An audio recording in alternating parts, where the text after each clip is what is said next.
fahazoavan'i Jesosy Kristy Tompontsika. Amen. Andeharaka hivavaka isika. Amin'izao faran'ny herinandro izao dia miantso ny anaranao izay ry Tompo Raina izay any an-danitra, noho ny halehibe famindrapo sy ny fitiavanao. Tsapanay ny fitantananao rehetra, koa amin'ny fiainanay ary dia indro Tompo ny sarobidy aminay dia ny fonay. Atolotra ianao fa mendrika anao izany. Amin'ny anaran'i Jesosy. Amen. Anio ao anatin'ny lohahevitra hoe manapaka amin'ny fahefany ny Tompo ry havako dia Jesosy Kristy ny tena asongadintsika araka ny voalazan'ity soratra masina ity. Dia tsy inona koa fa ny Timoty voalohany 4:9, andininy 12 ka hatramin'ny 19. Andinga vakia izany amin'ny anaran'i Jesosy hoe ny andriana finaritra sady tokana, mpanjakan'ny mpanjaka sy tompon'ny tompo no aneho izany amin'ny fotoany. Izy ihany no manana ny tsy fahafatesana, mitoetra ao amin'ny mazava tsy azo antonona, izay tsy hitan'ny olona sady tsy hainy jerena. Ho azy any ny voninahitra sy ny fanjakana mandrakizay. Amen. Araka nambarako teo dia ny Timoty voalohany 4:9-12 sy 12 misy an'izany ry havana.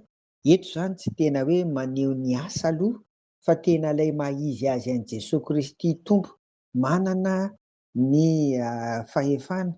Izany no hitantsika eto, ilay maha-izy azy. Jereo fa hoe andriana finaritra izy sady tokana, tsy manam-paharoa izany, mpanjaka amin'ny mpanjaka sy tompon'ny tompo, ary indrindra izy ihany no manana ny tsy fahafatesana.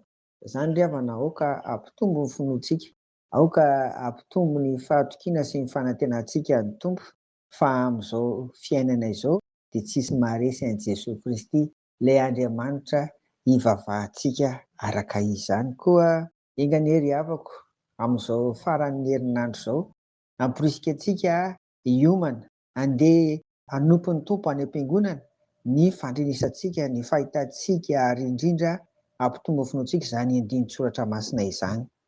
Averina, mpanjaka amin'ny mpanjaka sy tompon'ny tompo izy, manana ny tsy fahafatesana izy, ary mitoetra eo amin'ny mazava izy izay tsy hitantsika, mamirapiratra sy voninahitra tsy azontsika antonona izany.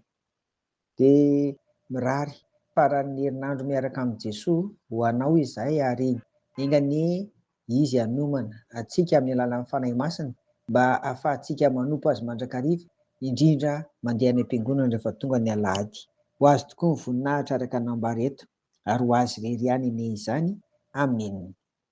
Mivavaka isika.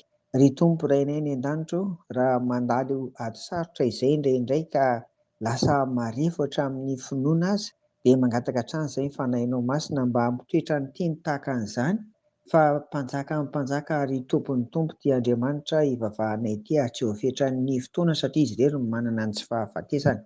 Izany hoe nisy ary mbola hisy, ary izany no aoka ampitombona sy ampiorina, ary indrindra havelona ny fanantenanay an'i Jesosy Kristy, fa na inona vavahana angatahana aminy dia hamaly vavaka ianao Tompo amin'ny fotoana.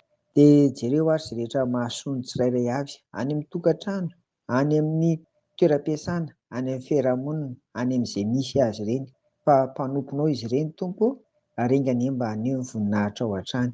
Dia irinay ary izany vavaka izany, angatahanay amin'ny anaran'i Jesosy. Amen.